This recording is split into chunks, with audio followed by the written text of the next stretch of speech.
ठीक है। हेलो दोस्तों, नमस्कार। हमने कुछ समय पहले पोस्ट किया था कि अब मैं पॉलिटेक्निक के बारे में बताऊंगा कि पॉलिटेक्निक कब और कैसे करें, संपूर्ण जानकारी। आइए दोस्तों देखते हैं। पॉलिटेक्निक कब और कैसे करें। आपका सवाल आ सकता है कैसे और कब करें, फॉर्म को कब और कैसे फिल करें, कितने दिन बाद एग्ज़ाम होता है, फीस कितनी होती है, अगर पॉलिटेक्निक हो जाता है, जॉब होता है तो कितना सैलरी मिलता है, कैसे और कब करें।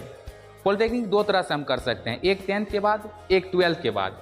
10th के बाद अगर कीजिएगा तो 3 इयर्स का होता है, 12th के बाद कीजिएगा तो 2 इयर्स का होता है, जिसमें लेटरल एंट्री बोला जाता है। इंट्रेंस एग्जाम दो तरह से कर सकते हैं, एक 10th के बाद, एक 12th के बाद। 10th के बाद 3 इयर्स का, 12th के बाद लेटरल एंट्री जिसको बोला जाता है, सेकेंड ईयर में डायरेक्ट एडमिशन होगा, डायरेक्ट आप सीनियर बनिएगा कॉलेज में।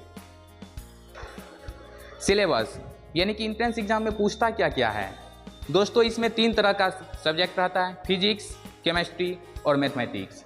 एक क्वेश्चन 5 मार्क का होता है, 30 क्वेश्चन, 30 × 5 150। इसी तरह से तीनों सब्जेक्ट का मिला के 450 क्वेश्चन, 450 मार्क्स का पूछा जाएगा, 3 सब्जेक्ट का 90 क्वेश्चन।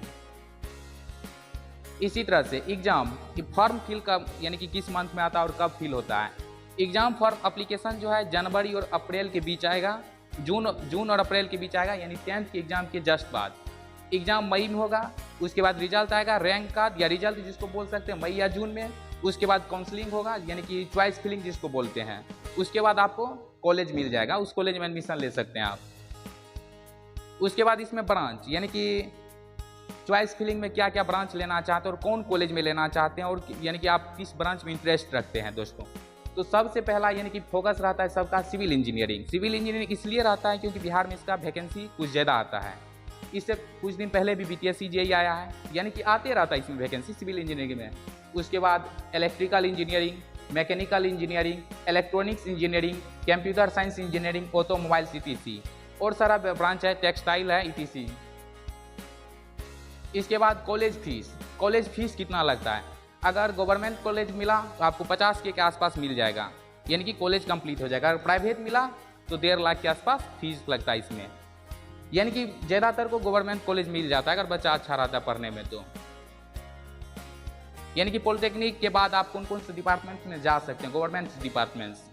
PWD में जा सकते हैं, सिविल इंजीनियर के लिए है, रेलवे डिपार्टमेंट है, इलेक्ट्रिसिटी बोर्ड है, irrigation department, municipal corporation, SSC JEE का फॉर्म सब ब्रांच फिल कर सकता है, कोर ब्रांच जो भी है, सिविल, इलेक्ट्रिकल, मैकेनिकल।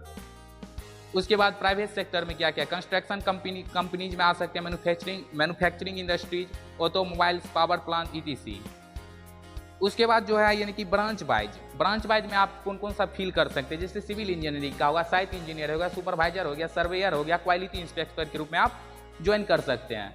इसी तरह से मैकेनिकल डिप्लोमा, मैकेनिकल जो यानी कि फाइनल कीजिएगा, आप कौन कौन सा फॉर्म फिल कर सकते हैं। प्रोडक्शन इंजीनियर के रूप में आप काम कर सकते हैं, मेंटेनेंस इंजीनियर के रूप में कर सकते हैं, मशीन ऑपरेटर के रूप में आप काम कर सकते हैं। इसी तरह से इलेक्ट्रिकल डिप्लोमा में आप electric supervisor, power plant technician, maintenance engineer के रूप में आप काम कर सकते हैं। इलेक्ट्रॉनिक्स के लिए इंडियन रेलवेज, DRDO, इसरो, भेल, स्टेट इलेक्ट्रिसिटी, BSNL। इलेक्ट्रॉनिक्स में जो है सरकारी वैकेंसी कम आता है, तो यानी कि प्राइवेट सेक्टर में जा सकते हैं आप, चाहे यानी कि ये सब सेक्टर में आप आ सकते हैं। उसके बाद हो गया कंप्यूटर साइंस।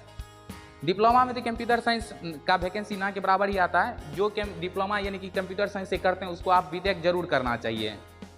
उसमें आप इंडियन रेलवे में भर सकते हैं, NIC में, SSC में, स्टेट गवर्नमेंट ऑफिस में भर सकते हैं, बैंकिंग सेक्टर में भर सकते हैं। और आगे नेक्स्ट वीडियो लेके आएंगे कि कैसे तैयारी करना है। जय हिंद दोस्तों।